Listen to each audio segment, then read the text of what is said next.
अगर आप किसी पर्सन के साथ मिलकर किसी बिजनेस को स्टार्ट करने का सोच रहे हो बट आप कंफ्यूज्ड हो कि आपको एलएलपी फॉर्म करनी चाहिए या प्राइवेट लिमिटेड कंपनी, तो ये वीडियो आपके लिए है। तो सबसे पहले आप जो कैपिटल अपने बिजनेस में इंट्रोड्यूस करना चाहते हो वो कैपिटल आपके बिजनेस को ग्रो करने के लिए सफिशिएंट है। आपको एक्सटर्नल सोर्सेज से फंड रेज करने की जरूरत नहीं है, तो एलएलपी आपके लिए एक अच्छा ऑप्शन होता है। सेकेंड, अगर आप अपने बिजनेस के ओनर होने के साथ साथ बिजनेस की डे टू डे एक्टिविटीज को भी खुद से मैनेज कर सकते हो तो एलएलपी आपके लिए एक अच्छा ऑप्शन होता है। अगर आप अपने बिजनेस की ब्रांड इमेज को बनाने के साथ साथ बिजनेस की हैवी कंप्लायंसेस से भी बचना चाहते हो तो भी एलएलपी आपके लिए एक अच्छा ऑप्शन होता है। एक प्राइवेट लिमिटेड कंपनी की तरह एलएलपी का भी रजिस्ट्रार ऑफ कंपनी के पास रजिस्ट्रेशन कराया जाता है। एक प्राइवेट लिमिटेड कंपनी की तरह एलएलपी का भी एमसीए की वेबसाइट पर कंप्लायंसेस की जाती है। एक प्राइवेट लिमिटेड कंपनी की तरह एलएलपी के पार्टनर्स की भी एक लिमिटेड लायबिलिटी होती है। मतलब एलएलपी के ऊपर अगर कोई डेट होता है या लॉसेस होते हैं तो उसकी रिकवरी के लिए पार्टनर्स की पर्सनल असेट्स को सेल नहीं किया जा सकता। एक प्राइवेट लिमिटेड कंपनी की तरह एलएलपी की भी सेपरेट लीगल एंटिटी होती है।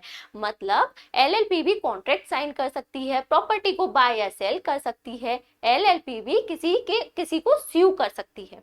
एक प्राइवेट लिमिटेड कंपनी की तरह एलएलपी की भी रजिस्टर्ड लीगल एंटिटी होती है, जिस वजह से उसकी खुद की ब्रांड वैल्यू भी होती है। बट एक प्राइवेट लिमिटेड कंपनी के कंपैरिजन में एलएलपी की इतनी ज्यादा कंप्लायंसेस नहीं होती, जिस वजह से एलएलपी को फॉर्म करने का, उसको रन करने का जो कॉस्ट है वो इतना हाई नहीं होता, वो कम ही रहता है। एक एलएलपी के प्रॉफिट पर फ्लैट 30% की रेट से टैक्स पे करना होता है, जबकि एक प्राइवेट लिमिटेड कंपनी के प्रॉफिट पर 22% से 25% तक का ही टैक्स पे करना होता है।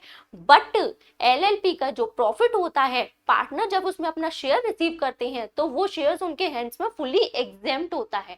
बट कंपनी के केस में शेयर होल्डर जब प्रॉफिट में शेयर लेते हैं, जिसको हम डिविडेंड बोलते हैं, उस डिविडेंड पर शेयर होल्डर को टैक्स पे करना होता है। तो इन सारे पॉइंट्स को अगर कंसीडर करें तो एलएलपी एक अच्छा ऑप्शन होता है। बट अगर आप फ्यूचर में फंड रेज करना चाहते हैं, इन्वेस्टर्स को अट्रैक्ट करना चाहते हैं, अगर आप शेयर्स को इश्यू करना चाहते हैं, अगर आप अपने स्टार्टअप को स्केल अप करना चाहते हैं तो प्राइवेट लिमिटेड कंपनी एक अच्छा ऑप्शन होता है।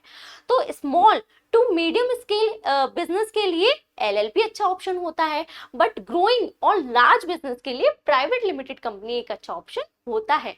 So I hope it helps. Subscribe for more information.